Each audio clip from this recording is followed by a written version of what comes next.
L'actualité de la Coupe du Monde Qatar 2022, Coupe du Monde du football, évidemment, c'est avec Modeste Rondek-Modji. Modeste, bonjour. Bonjour Ahmed Aripa, bonjour chers téléspectateurs. Et Laurent, bonjour. J'espère que j'ai bien retenu la leçon cette fois-ci. Je pense que c'est bon. Hein? Modeste, bonjour, comment ça va? Ça va bien. Alors Modeste, dites-nous tout. Oui, la semaine écoulée, nous avons assisté aux deux dernières rencontres comptant pour les quarts de finale.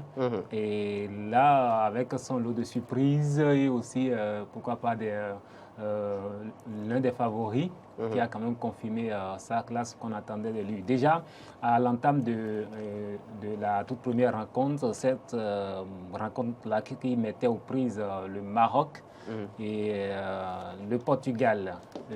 Une rencontre qui n'était pas gagnée d'avance pour les Marocains, vu ce qu'ont produit les Portugais lors de leur dernière sortie. Mais le match a montré toute physionomie de la rencontre avec des Marocains vraiment décisifs sur l'aire de jeu. Des Marocains qui ont compté notamment sur leur arrière, en tout cas leur défense, et aussi la présence dans les cages de leur gardien Yasmine Bonou, qui a contré toutes les vérités offensives des Portugais. Jusqu'à ce que ce ultime but qui crucifie le Portugal est arrivé. Pratiquement un but marqué à la 42e minute de jeu déjà, et lors de la première partie, mais ce but ne sera pas égalisé par les Portugais. Les Portugais ne vont pas trouver le chemin des filets et le score en est resté là. Une victoire qui passe mal du côté des Portugais et qui ont tout fait de trouver des coupables. Déjà, l'arbitre qui est indécis, pas bon nombre des coéquipiers de Cristiano Ronaldo, parce que soufflé, qui vous souvient que l'arbitre est un Argentin, l'arbitre de la partie est un Argentin, et c'est ce qui a d'ailleurs poussé Pépé sur l'effet de colère à dire qu'on donne maintenant le titre à l'Argentine et de ne plus continuer. Parce que pour lui, en fait, tout quand même pour arranger cette équipe-là au détriment d'autres. Il y a un autre fait de la partie, le carton rouge reçu par un Marocain pratiquement à la fin. Malgré 10 minutes de la fin. Oui, malgré qu'ils soient diminués, ces Marocains n'ont pas quand même baissé les bras. On aurait cru un dernier sursaut d'orgueil de la part des Portugais, mais ce n'a pas été le cas. L'entrée en jeu de Cristiano Ronaldo qui n'y aura rien changé. Non, qui n'y aura rien changé. C'est d'ailleurs c'est une entrée. Vous en parlez vous-même. Une entrée. Mais oui. Oui, mais il faut, à un moment donné. C'est mieux justement que j'en parle, plutôt que de laisser de lui apporter l'information. Que de laisser l'adversaire en parler. C'est pour éviter la pique. Voilà. Justement. Mais d'ailleurs, cette entrée a été critiquée par les Portugais, notamment les proches de Cristiano Ronaldo. Oui. Sa femme, bien évidemment, et sa sœur, qui considèrent que son ami, d'ailleurs, qui est l'entraîneur, a trahi Cristiano en ne lui laissant pas assez de temps de jeu. Pour elle, en tout cas pour ceux-là qui pensent que le Portugal, en tout cas cette rencontre aurait pu tourner à l'avantage du Portugal. Si Cristiano peut-être était titularisé. Avait commencé la rencontre. Mais le vin est tiré.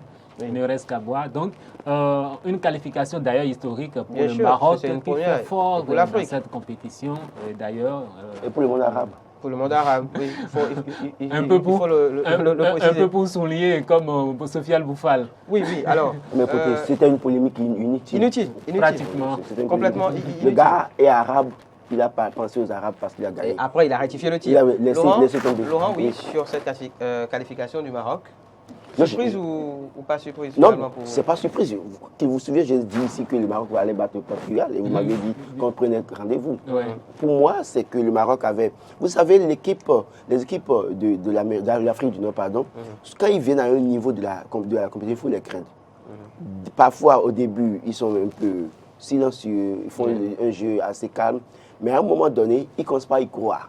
Et n'oubliez pas, quand vous parlez de Boufal, qui parle des Arabes, n'oubliez pas que aujourd'hui, les Marocains étant africains sont à part entière des Arabes. Bien sûr. Et la défaite du Qatar et de l'Arabie Saoudite en gagnant, c'est qu'ils donnent une victoire au monde arabe en réalité. Absolument. Et donc, il y a peut-être... D'ailleurs, ça se ressent. Voilà, vous voyez, donc il y a peut-être... L'émir du Qatar qui soutient depuis le début de la compétition l'équipe marocaine. Bien évidemment. En mettant par exemple des billets à la disposition des marocains qui sont il y a un soutien de taille à ce niveau. Et les Marocains savent que s'ils gagnent, ils ne seront pas honorés par le Maroc seul. C'est ça. C'est exactement de cela qu'il s'agit. Merci Laurent. Ils vont continuer à croire.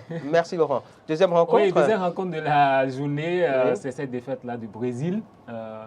Une défaite qu'on n'attendait pratiquement pas face à cette équipe difficilement jouable, on va dire, de Croatie. Pourtant, c'est le Brésil qui a trouvé pratiquement le chemin des filets dans le temps, en tout cas dans les prolongations, à la 105e minute de jeu, un but marqué par Neymar. Mais est-ce que après le but, il y a cette confiance, en tout cas cet essai de confiance de la part des Brésiliens, parce que déjà à la 117e minute de jeu, les Croates ont égalisé. Et ce qui a changé pratiquement, en tout cas ça a dominé psychologiquement les Brésiliens. Parce que les Brésiliens, disons, ne s'attendaient pas à une séance de tir au but face à cette équipe de la Croatie. Mais ce sera chose faite désormais parce qu'il n'y aura plus d'autres buts jusqu'aux séances de tir au but, ce qui a vu la victoire des Croates 4-2.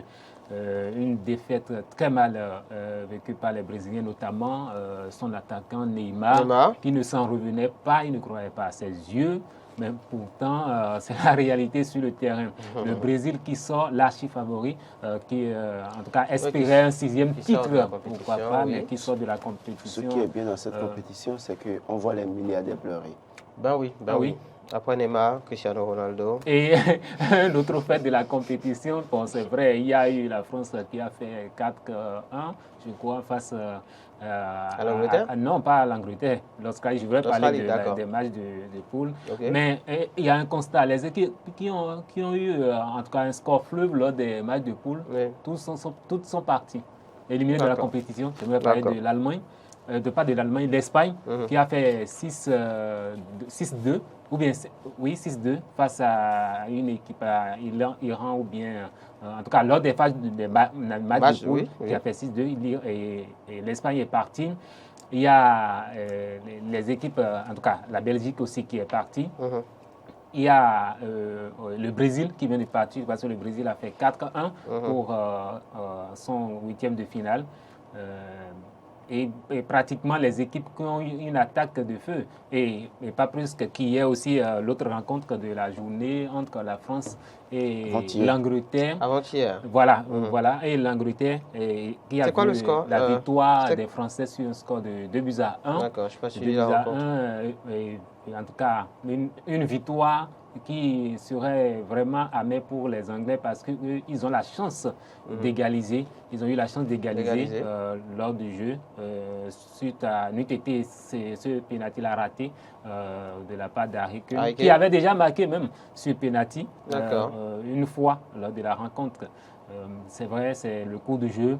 Ça arrive même qu'au meilleur joueur de son rang. Il a raté l'unique chance pour les Anglais d'espérer une possible qualification au tir au but. Ce qui fait place donc au demi de finale qui démarre demain. Qui démarre déjà demain. Première rencontre on va évoquer juste les rencontres. Première rencontre, ce sera entre Croatie et l'Argentine. Demain à 20h. Et la deuxième rencontre maintenant, Maroc joue la France. D'accord. Je crois que, si vous permettez, demain, ça va être le remake de 2018 où la Croatie a battu l'Argentine. C'est qui amène... Avec 3 buts. Et donc, demain, si l'Argentine ne fait pas attention, ça va être un remake. Toujours est-il que, oui, les Argentins, Messi et sa troupe ont une revanche demain. Et s'ils font de l'erreur, ils seront battus. Mbappé a beau travailler à être le plus fort actuellement dans l'équipe française. Je crois que les Marocains sont à craindre. Meilleur buteur de la compétition? Meilleur buteur de la compétition. Il plane tout seul en haut? Non, pas tout seul. Suivi de Messi, tout près. Bon maintenant. Messi aussi bon a 4 buts. Voilà. Mbappé 5 buts. Ce qui est sûr, il y a 3 joueurs de PSG qui sont en compétition encore. Messi, on reparlera, Mbappé, Hakimi. On reparlera donc de cette rencontre demain en plateau avec vous, Modeste Houndé-Kondji. Vous nous viendrez en plateau avec des informations donc sur la dite rencontre, les équipes et évidemment on prendra les pronostics des uns et des autres. Cela aidera peut-être bien les parieurs à savoir bien se positionner. Attention quand même pour la rencontre de Croix. Suivez mon regard. Ah oui, tout à fait. Oui. Ça, Modeste, merci. Je vous en prie. Je ne suis pas parieur. Je vous donne. Mais est-ce qu'on a évoqué... Non, mais vous suivez quel regard? Non, mais le regard n'est pas... Qu'est-ce qu'on n'a pas évoqué selon vous? Ne répondez pas à la personne. Ne répondez pas à la personne, s'il vous plaît. Qu'est-ce qu'on n'a pas évoqué selon vous? Non, tout ce qui reste à évoquer, en tout cas, sera fait demain. D'accord. Ce serait sur les demi-finales. Justement. Le grand parieur sur ce plateau et qui vend des coupons est en face de moi.